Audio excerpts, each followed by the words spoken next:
This is Boomer Time, a proactive podcast for baby boomers, about baby boomers, and for people taking care of baby boomers. If that sounds like you, then you're in the right place. I'm Nancy Kogar, elder law attorney and aging advocate, and this podcast was made just for you. Remember, though, the things we discuss here are not intended to be legal advice, and no attorney-client relationship is established by this podcast.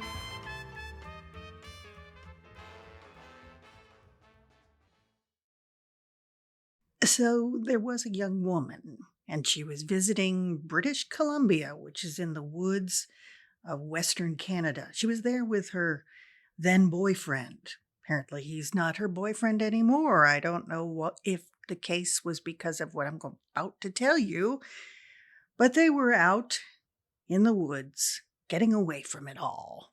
And this is a great place to do that and experience wildlife. Well, she did just that. And she was decided to go for a walk with her little Shih Tzu. And she was following a path along the riverfront. Doesn't that sound lovely? But she started to smell something that smelled like garbage. She looked for a nearby dumpster, but of course there was none of that around. What it was a grizzly bear. The Shih Tzu, of course, was trotting along ahead of her with not a care in the world, and she heard a stampeding sound, which she said shook the ground under her feet. It sounded like a horse stampede, and that's when she saw the bear charging towards them. Boy, that would get your attention, wouldn't it? The bear was apparently protecting a specific area, so when they all skedaddled back towards the cabin, he or she slowed down. Yikes. Hi, everybody. That is a true story. And as you know, this is Nancy Kogar, and this is Boomer Time. I share that this morning to say that we're talking senior travel tips today. So when you need to pack away things in your suitcase and in your brain and in your planning checklist, I'm hoping that this episode will help with that. I also want to hit on some legal issues, safety tips, whether you're traveling here in the U.S. or overseas, suggestions from experts as to what, as I said, you should pack in your suitcase, and even some ideas if you're not as mobile as you used to be, but want to experience the adventure of travel. Well, that's the agenda for today, and I hope you will stick with me because there are going to be some important takeaways.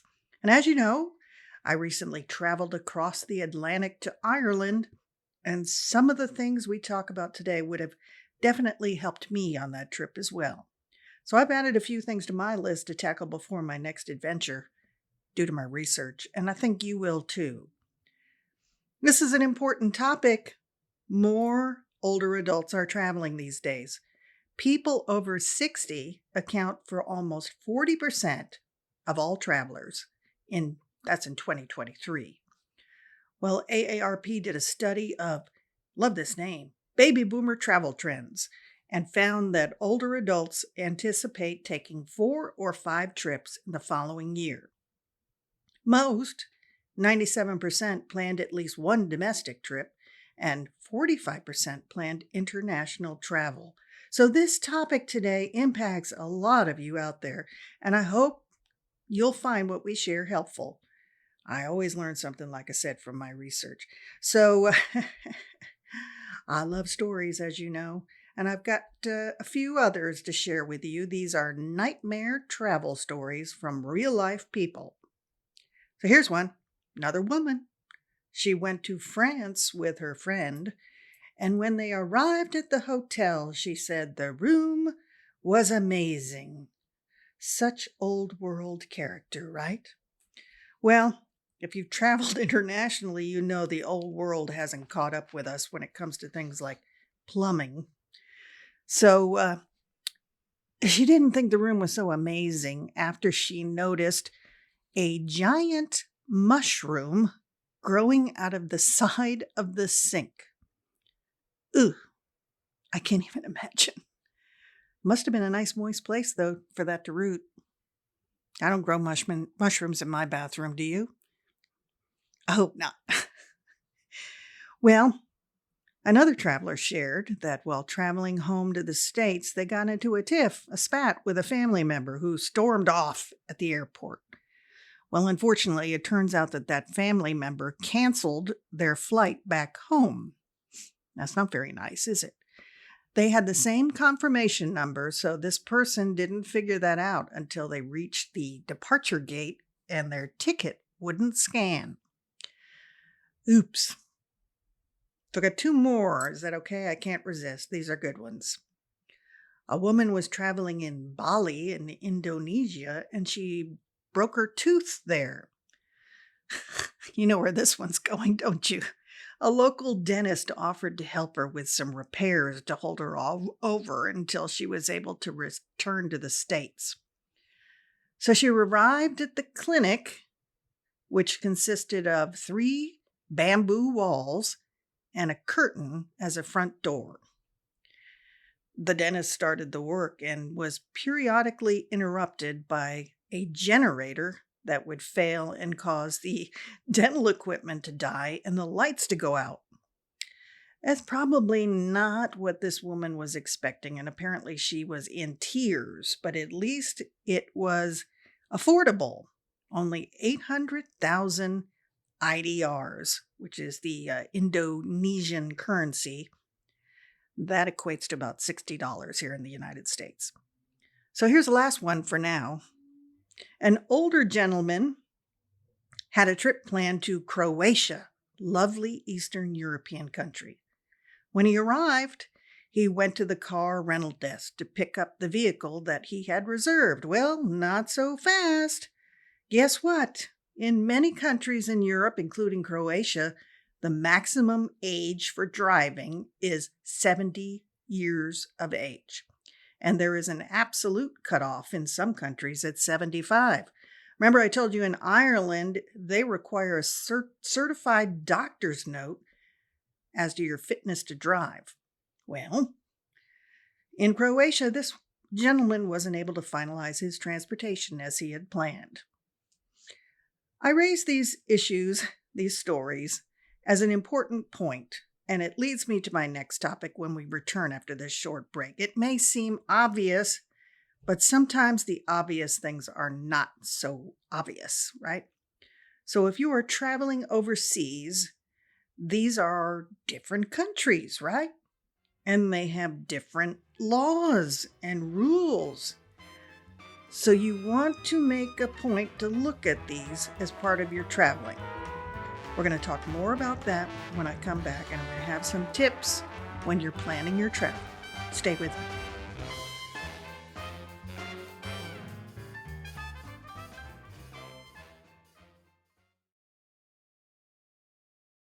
Welcome back to Boomer Time. This is your host and aging advocate, Nancy Kogar, and today we are talking senior travel and some things to be mindful of when planning and executing or making that travel. So before the break, I said it may seem obvious, but I want to tackle this topic, especially if you're planning international travel. And the numbers show that's the case. So the fact is, the laws are different in different countries. And even though you may be a U.S. citizen, in a foreign country, you are still subject to the rules and laws of that country while you're present. For that reason, you want to be wary of what these laws are. Because I'll tell you, in some countries, there are some very severe enactments that can lead to strict penalties for some lifestyle choices these days. You want to be aware of these before you travel. Also, it's a wonderful world out there, but it can be dangerous when it comes to natural acts, earthquakes, volcanoes. We've seen those spewing up recently, and even tsunamis. And also, those disruptions can also be caused by people and politics. So you want to be aware of these issues too. It always helps to travel with a group, but I would still take time to research these issues in addition to those about places you're wanting to visit the hotels, landmarks, etc. So you can also prepare to stay in connection with the US State Department while you're traveling overseas. And I think this is important so that if something happens, you can be registered with the State Department as a US citizen that is in that area or country. And first, you can even receive safety updates while you're traveling. And you have a place to go, the embassy, if you get into trouble or there's trouble. The State Department has a program known as the STEP program, which stands for Smart Traveler Enrollment Program. And you can go online and create an account with the specifics of your trip, the dates of your travel, coming and going. There is also a list of countries with travel alerts. I always look at this. Finally, know where the U.S. Embassy is located and have that information on hand. I hope you don't need it, but if you do, you already have it, right? And the State Department will have a record of you being there. Time can be a sensitive issue, especially in an emergency, right? So, in addition to the laws and possible emergency responses, many countries also require certain vaccines or medications for illnesses that may be especially dangerous in that particular country. When I traveled to Uganda last year, I had to get a yellow fever and a typhoid vaccine, along with hepatitis before traveling. I also needed a prescription for malaria during my trip. I didn't get malaria, but I still had to take the medicine. Not only, make sure that you are up to date on all of your routine vaccines before you travel. My recent visit, I had a flu vaccine, and you want to make sure you have things like tetanus shots in case of an injury. It can be difficult to find a doctor or even a walk-in clinic in some countries, and the rules about healthcare are different as well. Here I've got another nightmare story for you. I had a friend of a family member who went to England. I think they were in Nottingham. Isn't that where Robin Hood is from? So while in Nottingham, she fell and broke her ankle. She twisted it on the cobblestone roads. Well, after that, she lingered in a queue or a triage line for days until she was able to get treated. And before that, she had to pay, I'm saying 6 figures, significant funds up front to have surgery. She was also not able to fly home on a commercial airline with that injury untreated. So this is England. This is what I mean. Don't overlook this stuff. You will want to bring sufficient medications with you too, and extra just in case of delays. Those never happen, do they? And it's also important to know that some countries have counterfeit drugs. So it's better to have your own on hand, including Tylenol and your own meds. I don't mean to make this all bad. I just want you to be safe so you can enjoy what you're doing. So I do want to talk about insurance coverage. Insurance coverage overseas. I just told you that story. Obviously, my friend of my family's insurance didn't help her in England. So you'll want to check to see if your insurance covers you while you travel. You have planned both if you become sick and require medicine and if you become injured. I can tell you that neither Medicare or Medicaid provide medical coverage overseas, and it depends on the coverage when it comes to supplemental private insurers. So you want to check. There is international insurance coverage that you can obtain, but it can be expensive. You can find more information on the CDC's website if you want to look there. Of course, also, when you're traveling, even here in the US by plane, you will hear those announcements about not accepting any packages from anyone or leave your suitcase or bag unattended. And you know what? I think most people understand the importance of this, but there's a reason they keep saying those announcements. You will routinely, and I do too, see someone leaving a suitcase or other bag in a chair while they wander off to the bathroom or to get coffee. And you know what? It doesn't take long for the TSA to come across it, and you won't like what happens to it. It's likely that you will never see that bag or its contents again. And, I can say I've also had people ask me to watch their bag while they go to the bathroom. This is not a good idea for the same reason. I know they don't want to cart all that stuff around with them, but they should probably do that. And who knows, the watcher could deposit something into their bag while they left it unattended. And guess who would be responsible for that item being in the bag? Well, I think that covers most of the general issues as far as safety and laws in different places. I really wanted to make sure we touched on that. So I would say, even when you travel here in the US, different states have different laws, of course, and you want to be mindful of those as well. Have you ever experienced any kind of issue like this? Well, I'd love to hear your story. Share it with me on nancykogar.com. One final word about air travel. So, no surprise, delays are commonplace, and it is a challenge to find a direct flight. So, chances are you are going to have to make it to an hub and a connecting flight. I try to book those with plenty of room for error, delays, whatever. But sometimes that doesn't help. You may find that the plane coming in is so delayed that it eats up your entire buffer for your connecting flight and you miss a flight altogether. Or maybe the airline is short a crew or a captain. Happens all the time.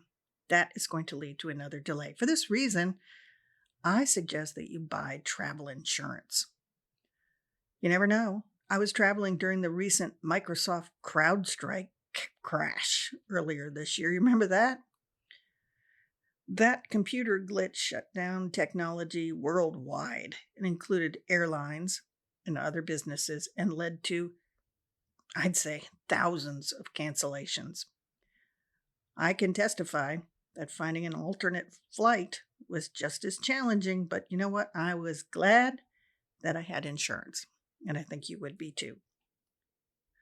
So I'm going to take another quick break, and when I come back, I want to talk a little bit about tips of what to put in your suitcase or your carry-on and considerations for travel in your older years when you can't get around as well as you used to. There are options available, and we're going to talk about some of those. I'll be back in a minute.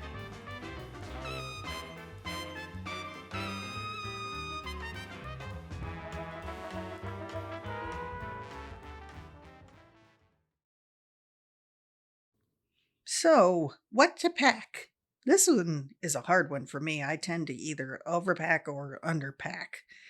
I always realize that there is something that I should have brought or just outright forgot.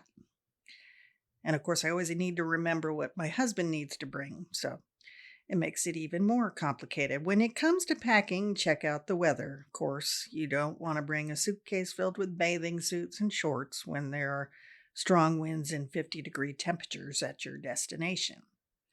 That's a simple one, but I did research some packing tips and suggestions, especially for older adults, and I think these are really helpful. So here are a few what are considered essential travel items for seniors. Comfortable shoes. Well, that would be a must for anybody, right? But if you're going to do a lot of walking, then you want to have comfortable shoes to do that. Medication and supplements. We talked about this earlier. It's important to pack all medications and supplements that you are taking on a daily basis.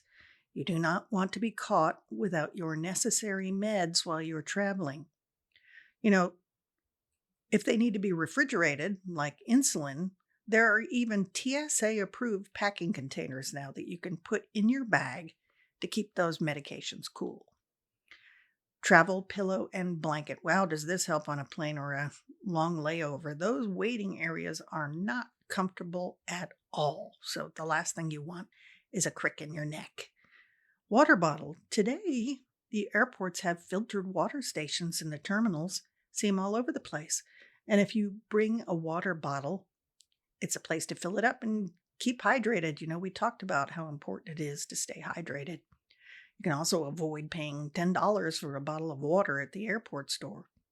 They even have collapsible water bottles available that could save some space. Well, here's a few other ideas when it comes to personal safety. You might want to bring an alarm or a whistle, wear it around your neck, and attract attention and deter a possible threat.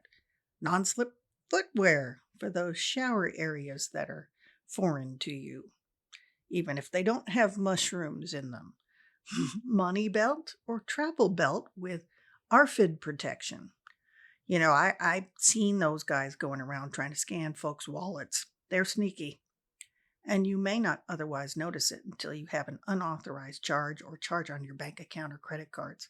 So it's worth it to have the ARFID protection. Travel insurance, already mentioned that, and I think that's a good idea. Phone numbers for emergencies, both national and international. Portable chargers and converters if you are traveling internationally. And there are all kinds of accessibility items if you want to peruse those on Amazon or another site. So that's not all inclusive, of course, but it highlights a few items that you might want to think about before you travel. That leaves me to my final topic, where to go. So that's the ultimate question. And where you can go or consider what you want to do as far as travel when you're not as mobile as you used to be. I think this is an important consideration. And you know what? There are options available. Of course, we all dream of what we would like to do on a vacation, whether it's climbing to the top of a mountain, skydiving, or galloping down the coast on a horse bareback. How many of those dreams? But those may not be feasible, right? Sometimes simply walking the amount that is required at the airport is an issue. And you can ask for help with that. And that is easier if you plan ahead. So, of course, here on Boomer Time too, we talk a lot about staying strong and that you can avoid a fall or other injury and maintain your strength and independence that way. But all I'm saying is don't overestimate your abilities. And I'm talking to myself here, okay? So when you hit your 40s and your 50s and beyond, you may think you're as nimble as you were when you were in your 30s. But before you travel, plan those plans and take an assessment of your physical abilities. Ask yourself these types of questions. You'll be glad you did. How far can I really walk? Can I ask for help where I am? How far can I ride without a break? Can I be part of a bus tour and get on and off the bus with the group? That's a good question. What kind of challenges will I face with stairs or cobblestone roads? Remember, I told you what happened to the family friend. Are there accommodations available with elevators? If you're going old world, you might want to check to make sure there are elevators. And 7, can I book arrangements to get around to see certain sites? All those things are possible, but you just have to plan. So there are options even available for solo travelers. And there are bus tours that cater to older people and provide comfortable travel for seniors with limited mobility. There are all-inclusive resorts, which typically feature accessibility and freedom at your own pace. Some cities have excellent public transportation, which may be an option, but that definitely requires some research on your part. I know New York City very well, and the subway is really the best way to get around town, but it involves a lot of walking, both up and down steps and in the stations themselves. And that is not easy for someone with limited mobility, and not to mention the pace that the rest of the New Yorkers seem to keep. Just a thought. So there are also cruises which have mobility options for you, and you can go to almost every corner of the world these days. So here's an interesting thought. You can even take a virtual vacation. There are online platforms that offer you virtual tours of museums and towns and landmarks worldwide. You can do all that from the comfort of your easy chair in your living room. I've actually watched some of these, and I think they're great to include as part of your research before traveling, because you can see walking tours of areas, and it's great to see how many people are there and what's around the entire area. A snapshot can't do that. Hotels and resorts are now marketing senior-friendly destinations, And I often find comments there from people that have visited, and that's helpful too. Boy, we've covered a lot of ground today, haven't we? I look back over the landscape that we've discussed, and I think there are a lot of very useful items here. Let me know what you think. I do hope that this helps in planning for your next trip, whether it's here in the good old United States of America or overseas. And if you've experienced one of those senior friendly trips, let me know what you think. Was it good? Bad? Would you do it again? We're all a community here, so I would love to share that with your Boomer Time neighbors. So the bottom line is planning always helps. That's a common theme around here, isn't it? Well, I hope we talked about today will help with planning when it comes to travel. So speaking of community, we've got some exciting things coming up for Boomer Time. We are going to be going video on Boomer Time pretty soon, so I'll see you soon. And you can still listen to the audio episode, so that won't change, but you will soon be able to join us right here. And I plan to bring you the guests by video as well. That'll be exciting, huh? I'm looking forward to that. Also, I don't know if you noticed, but I have become a regular guest on Local 3 and 3+U. And I'm excited about that opportunity to share more of these resources and discuss, smart aging and planning with purpose. What a great opportunity. I hope you'll keep an eye out for me and let me know what you think.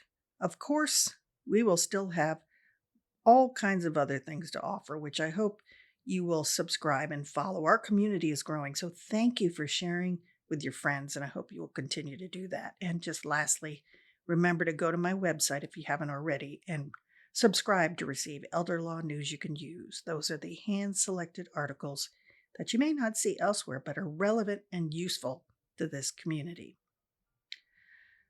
Finally, remember, if you want to find out more about estate planning or long-term care planning, you can reach out to me at the website and we can talk about scheduling a strategy session.